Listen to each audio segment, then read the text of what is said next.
the ground shake.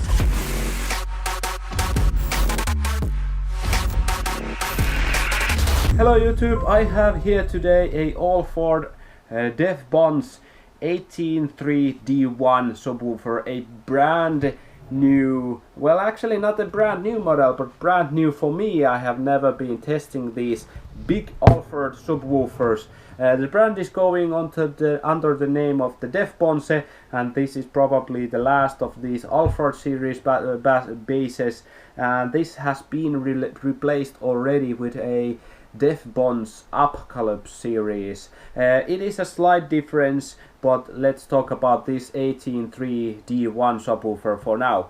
So as you can see, it is 18-inch subwoofer, and as the name says, 18.3. I think it's because this has a 3-inch voice coil. It is a flat aluminium and voice coil, but let's check it out here first. It has a basic logo on the plastic dust cap here with a paper cone and a double stitching up in here. And then we check the surround.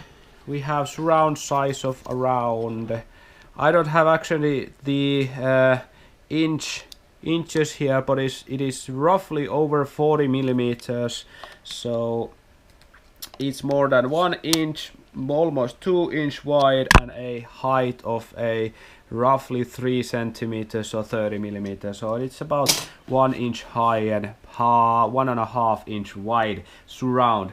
This has a quite nice feature here when you can connect the upper surround with the not just with glue, but with this kind of beauty ring up in here. I think this beauty ring might be actually composite materials, or perhaps I can see, well, it might be aluminium one.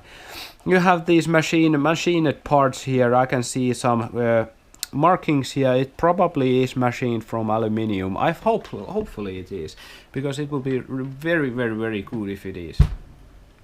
Now this connection here with this beauty ring, it helps when you have a lot of cold and warm situations, like here in Finland. The glues are normally the glues start to a little bit deform and get loose. So if you have a nice big beauty ring here that clamps the upper surround to the chassis, it will be very good for long time use. Now down here we can see this nice DB-183 Alphard DB-183 basket here. It is cast aluminium basket with a nice finish of little texture on it. I really like this texture. I really like. And it has a nice Alphard logo down in here with a machined from aluminium. It shines really nice, and I really like this design. It has long enough underneath here to have a nice big ventilations here, and it is connected between these that are behind these pole pieces here. It is connected with, I think it is hexagon screw also down here.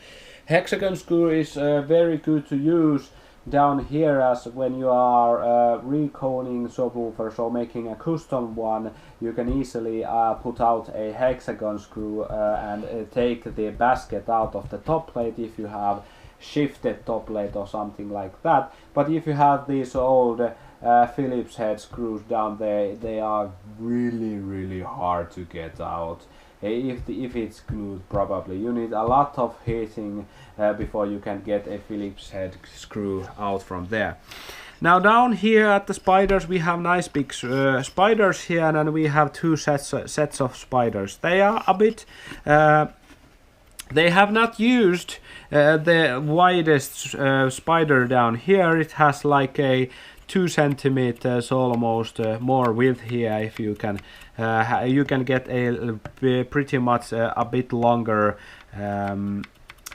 spiders down in here. The spiders are glued with a I think that is CA glue. I already scratched it a little bit. Yes, it is hard CA glue or epoxy that is connected with, and a nice hexagon screws down there. Now the leads that come from the voice coil are a bit high here. That helps if you are using a high excursion with this subwoofer. It will help it really much.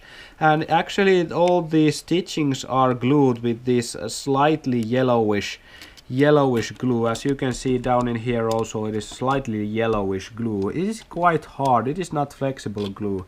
So the leads will hold up rather nicely there when it's going full tilt and full X-Max. I can touch here, they are spaced with this a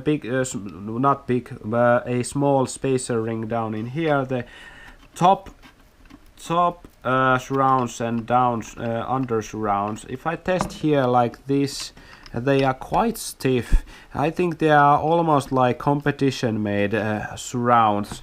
The subwoofer will move easily here, but if you are touching these here, these are not that flexible, and they give a little bit of sound when you press them. That is a good and a bad thing. It means that this will need a driving in. I would not recommend using the subwoofer before you have to drive it in a little bit, but when it's driven in, it will be really flexible and really loose down here, so you will have a very easy big excursion with this subwoofer.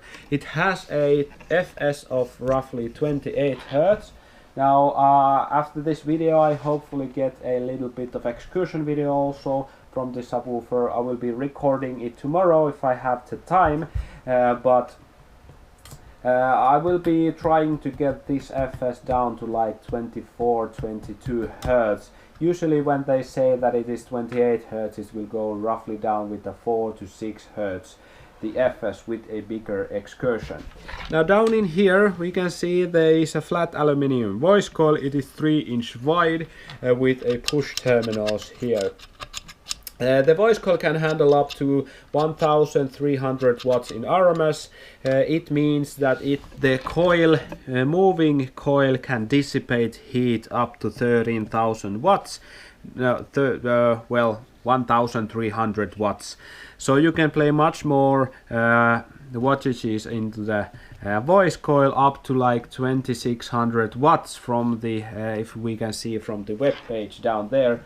Now when you are playing a, let's say, burping or playing a small time very high power into your subwoofer, it will heat up the voice coil, and that is not a good thing. But normally when we are talking about RMS, I like to think that it is the amount of heat that the voice coil can handle all the time. So if you are planning to use one of these, I would recommend like 1 to 2000 watt RMS amplifier for it, and a enclosure up to like 200 liters maximum, with a 150 liters up to 200 liters with a tuning frequency of around 30 Hz. Because this is a low bass, plays low, I would not probably make down to 20 Hz. There's a very small amount of subwoofers that will work properly under 30 Hz. This probably will go down to 25 Hz ish or so, but I really recommend to use a little bit higher tuning frequency. Now the top plate here, it is 20 millimeters thick. It is really thick top plate actually. It gives, it takes out a little bit of the X-Max, but it will give this subwoofer better efficiency. The SPL is about from 1 wattage to 1 meters. It is 90 decibels per 1 watt, so it is very efficient subwoofer. Now if we check the magnet down in here, do not drop please. As you can see, it is fully closed. It has no heating, no air ventilation or anything here though, so the ventilation is only coming from underneath here, and this nice open big basket helps it. Now as you can see here, here's a little ring, and if I touch it here with my thumb, I can feel that it has a hole down in here. The probably reason is, I don't want to take the sticker off to check it out to confirm it, but probably this center pole piece is connected with screws. So that means that this is a little bit cheaper to make the subwoofer, and it has a removable centerpiece. Now, I'm not actually really sure if it is a good thing or a bad thing. Normally people make these backplates with a machined parts, so the backplate is not glued in or screwed in. Now this actually, I think this has a screw down in here, which helps you to, if this breaks the subwoofer, it is easier to fix it if you can remove, for example, if the top plate shifts, of the back plate shifts a little bit, the glue goes off and back plate shifts, it is easier to remove all the stuff what they are inside the subwoofer, and it is easier to repair the subwoofer. It does not have a really big magnet, but with this big top plate it will help it really much. Only this takes is it removes some of the X-max maximum of excursion, X-max value, but it does not affect on the excursion, maximum excursion or maximum linear movement for the subwoofer. It is a nice subwoofer with a price of 900 euros. It is now going out like in 600 euros from the Finnish importer here in Finland, so it is now really cheap to buy, and I see no point of telling anything bad about this or about the price. It is a good price for the subwoofer options what it has. Only thing I would probably recommend of these kind of subwoofers to have a nice bigger terminals or a direct lead straight into the voice coil, but this helps a lot of people to connect this subwoofer. You can easily use a really small wires here, like a 1.5 millimeter squared wires, and still put a 1000 to up to 2000 watts inside the subwoofer.